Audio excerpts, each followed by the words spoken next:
ഏതൊരു തെരഞ്ഞെടുപ്പ് കഴിഞ്ഞാലും ഈ CPM-ന് ഏതൊക്കെ തരത്തിലുള്ള പരാജയവും പ്രഹരവും അടിയും ഒക്കെ ഏറ്റാലും അവരതിനെ വലിയ താത്വികമായിട്ടൊരു വിശകലനം നടത്തും.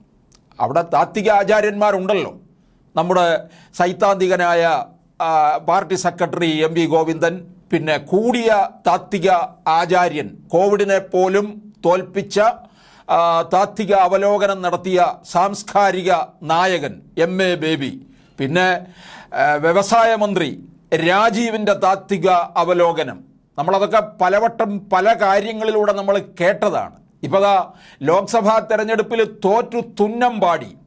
ആലത്തൂരിൽ ഒരു സീറ്റ് മാത്രം, അത് രാധാകൃഷ്ണൻ എന്ന് പറയുന്ന വ്യക്തിയുടെ മുഖത്തിനാണ്, അദ്ദേഹത്തിൻ്റെ സംശുദ്ധമായ രീതിക്കാണ് അവിടെ വോട്ട് കിട്ടിയത്, അല്ലാതെ അത് CPM-ന് കിട്ടിയ വോട്ടല്ല. അങ്ങനെ ഒരു സീറ്റിൽ മാത്രം ഒതുങ്ങിയ, മറ്റെല്ലായിടത്തും ദയനീയ പരാജയം നേരിട്ട LDF-ന് ഇപ്പോൾ സംസ്ഥാനത്ത് UDF-ന് 5% വോട്ടുകളുടെ കുറവുണ്ടായെന്നും LDF-ന് 1% കുറവ് മാത്രമാണ് ഉണ്ടായെന്നുമാണ് MV ഗോവിന്ദൻ്റെ അഭിപ്രായം. താത്വിക അവലോകനം വളരെ കൃത്യമാണ്. UDF-ന് ഒരു സിറ്റിംഗ് സീറ്റ് നഷ്ടമായി. പരാജയം സംബന്ധിച്ച് ആവശ്യമായ പരിശോധനയും തിരുത്തലും നടത്തും. സംസ്ഥാനത്ത് LDF-ന് മൊത്തത്തിൽ പരാജയമാണ് ഉണ്ടായത്. കഴിഞ്ഞ തവണ LDF-ന് ഒരു സീറ്റാണ് ലഭിച്ചത്. തോൽവി സംബന്ധിച്ച് എല്ലാ പരിശോധനയും നടത്തും. മുന്നണിക്ക് അടിസ്ഥാന വോട്ടുകൾ നഷ്ടപ്പെട്ടിട്ടില്ലെന്നുമാണ് നമ്മുടെ താത്വിക ആചാര്യൻ്റെ അവലോകനം.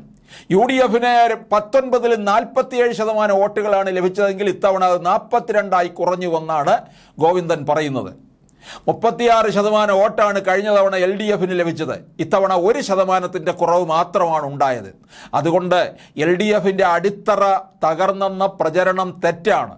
മാധ്യമങ്ങൾ UDF-ന്റെ ഘടകകക്ഷിയായിട്ട് പ്രവർത്തിച്ചിട്ടും 1% കുറവ് മാത്രമേ ഉണ്ടായിട്ടുള്ളൂ.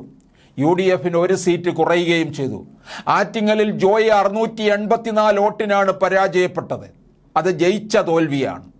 അതിനെ തോറ്റ കൂട്ടത്തിൽ പെടുത്തേണ്ടതില്ല. അപ്പോൾ ആറ്റിങ്ങലിൽ 2 MP-മാരുണ്ട്, ജോയിയും അടൂർ പ്രകാശും. ഇവിടെ ആര് ജയിച്ചാലും ഡൽഹിയിലെത്തിയാൽ ഒന്നിച്ച് നിൽക്കുന്നവരാണെന്ന ജനങ്ങളുടെ ചിന്തയും അവർ വോട്ട് ചെയ്യാൻ കാരണമായിട്ടുണ്ടാകും. തൃശ്ശൂർ BJPക്ക് ലഭിക്കാൻ കാരണം കോൺഗ്രസ് വോട്ടുകളാണെന്ന്. കോൺഗ്രസിൻ്റെ വോട്ടുകൾ കോൺഗ്രസ് പിടിക്കുമെന്നാണ് ഞങ്ങൾ കരുതിയത്. എന്നാൽ അതുണ്ടായില്ല. 86,000 വോട്ടുകളാണ് കോൺഗ്രസിന് കുറഞ്ഞത്. സുരേഷ് ഗോപിയുടെ ഭൂരിപക്ഷം 74,000, LDF-ന് അവിടെ 6,000-ലധികം വോട്ടുകൾ കൂടിയിട്ടുണ്ടെന്ന്. ബാക്കി മാധ്യമങ്ങൾ കണക്ക് കൂട്ടിക്കോളൂ എന്നാണ് അദ്ദേഹം പറഞ്ഞിരിക്കുന്നത്. നേമത്ത് മുൻപുണ്ടായതുപോലെ കോൺഗ്രസ്സാണ് തൃശ്ശൂരിൽ BJPയെ വിജയിപ്പിച്ചത്. തെരഞ്ഞെടുപ്പിൽ വിജയവും പരാജയവും സ്വാഭാവികമാണ്. പരാജയത്തിൻ്റെ അടുത്ത ഘട്ടമാണ് വിജയം. വിജയത്തിൻ്റെ ഭാഗമായി നിൽക്കുമ്പോഴും പരാജയം ഉണ്ടാകും. ലോക്സഭാ തെരഞ്ഞെടുപ്പ് ഫലം ഇടതുപക്ഷ പ്രസ്ഥാനങ്ങൾക്ക് നല്ല ജീവൻ നൽകുമെന്നാണ് ഗോവിന്ദൻ മാസ്റ്റർ പറയുന്നത്. CPM-ന് യാതൊരു പ്രതിസന്ധിയുമില്ല. അപ്പം വോട്ട് ശതമാനത്തിൽ ഒരു ചെറിയ വ്യത്യാസം ഉണ്ടായത് മാത്രമേ ഉള്ളൂ. LDF തോറ്റിട്ടില്ല, തോറ്റ ചരിത്രവും ഉണ്ടായിട്ടില്ല. ലക്ഷം പിന്നാലെ ഉണ്ട് ഗോവിന്ദൻ മാസ്റ്ററെ. എല്ലാവിധ വിപ്ലവ അഭിവാദ്യങ്ങളും.